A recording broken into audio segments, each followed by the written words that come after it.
Merci Madame la Présidente. Il y a un an, ici même, le Rassemblement national lançait une énième alerte.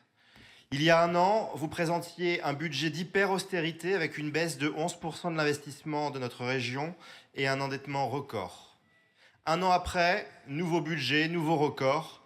Jamais l'investissement de la région n'aura été aussi faible et jamais la région n'aura été aussi endettée. Et si le budget 2025 que vous nous présentez est stable à 3,5 milliards d'euros, il n'en est pas moins différent des années précédentes. Je le dis sans détour, ce budget fait preuve d'une austérité encore plus forte. Ce budget, votre budget, est celui d'une pression fiscale encore plus grande. Ce budget, votre budget, est aussi celui d'une plus grande pression sur les usagers des services régionaux. Finalement, Madame la Présidente, s'il fallait le comparer, votre budget est dans sa conception et son idéologie assez proche de ceux présentés par les gouvernements successifs de ces 20 dernières années. Des budgets animés non pas par l'impérieuse nécessité de chasser les mauvaises dépenses, de tailler là où il faut et là où les Français attendent des efforts, mais des budgets animés par la facilité. Là où l'État refuse de se serrer la ceinture sur la contribution de la France au budget de l'Union européenne, sur le millefeuille administratif qui rend notre pays obèse et sur le coût scandaleux de l'immigration, vous agissez, vous, Carole Delga et votre majorité socialo-écolo-bobo-communiste de la même manière.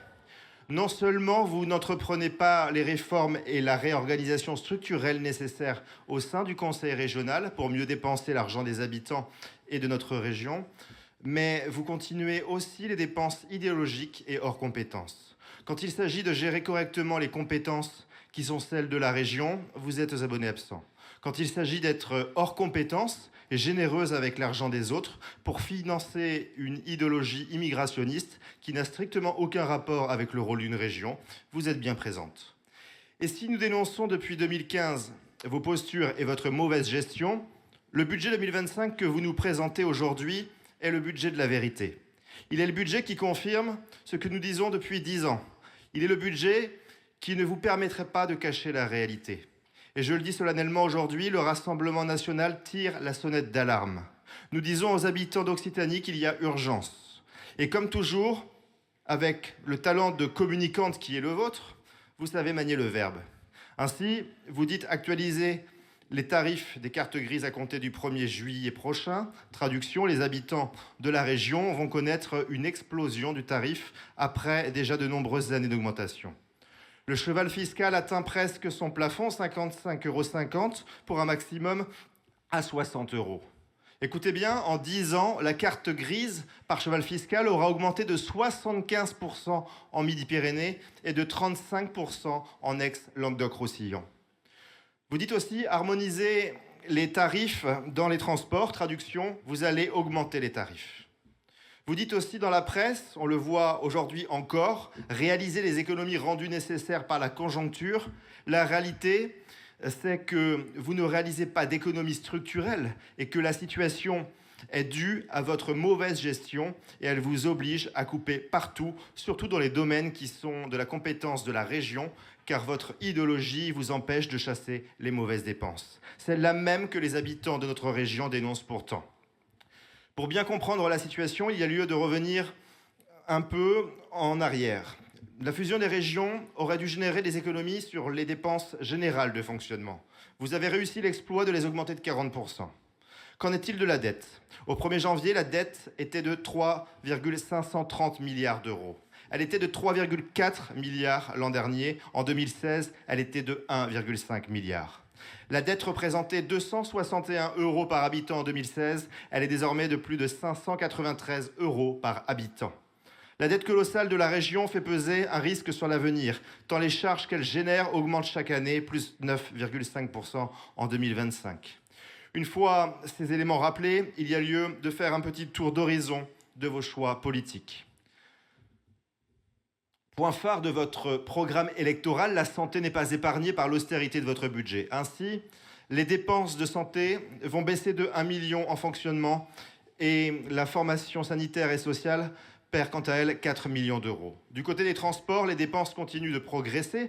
Ce pourrait être une bonne nouvelle si c'était au profit des usagers, sauf que nous avons de loin le plus mauvais rapport qualité-prix de toutes les régions françaises à cause d'un contrat mal négocié. C'est ainsi que le coût de fonctionnement augmente quand la qualité de service, elle, baisse.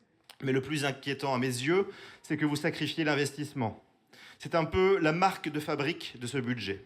La réouverture de la ligne Alès-Bessèges est renvoyée aux calendes grecques. Elle ouvrira en 2028. Toujours en matière d'investissement ferroviaire, vous avez décidé de suspendre la commande de 18 nouvelles rames. Même vos amis complaisants du Césaire font connaître leur inquiétude et dénoncent un manquement d'entretien du réseau et une baisse inquiétante des investissements en la matière. Seul point positif sur les transports, vous donnez raison au Rassemblement national en abandonnant l'expérimentation de la mise à disposition des routes nationales à la région. Nous avions voté contre, estimant que cela relevait d'une folie. Vous finissez par le reconnaître. Autre sujet d'importance dans ce budget, l'aménagement du territoire et l'aide aux collectivités locales. Et je veux ici profiter de cette tribune pour saluer le travail des élus locaux et notamment des maires. Ils sont en première ligne et sont pourtant tant dénigré là-haut à Paris par ceux qui nous gouvernent. De 2012 à 2017, quand François Hollande était président de la République et que vous étiez vous, Madame Delga, ministre, les maires ont connu des coupes budgétaires inédites avec des baisses injustes des dotations globales de fonctionnement.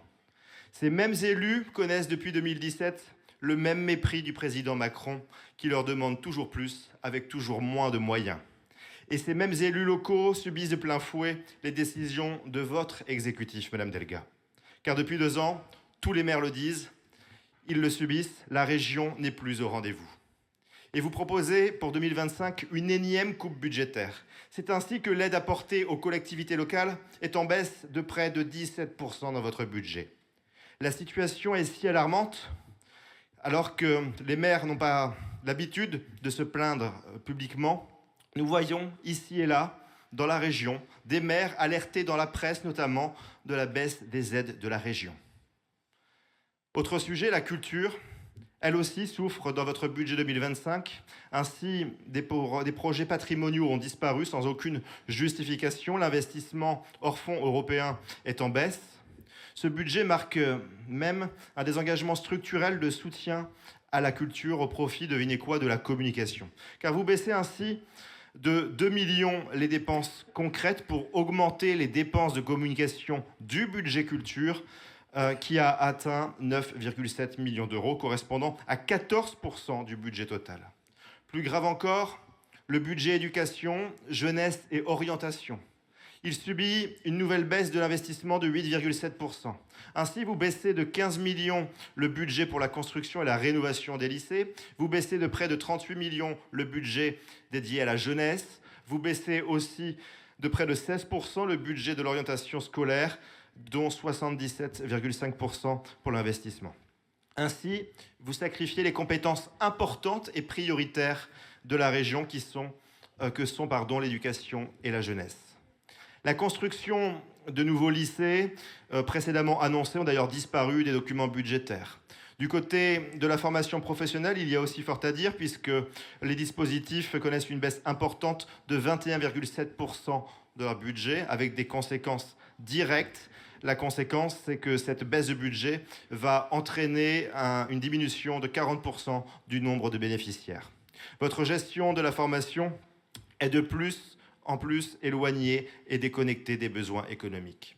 Du côté du budget dédié à l'agriculture, à l'agroalimentaire et à la viticulture, la baisse est également significative, près de 12% en fonctionnement comme en investissement.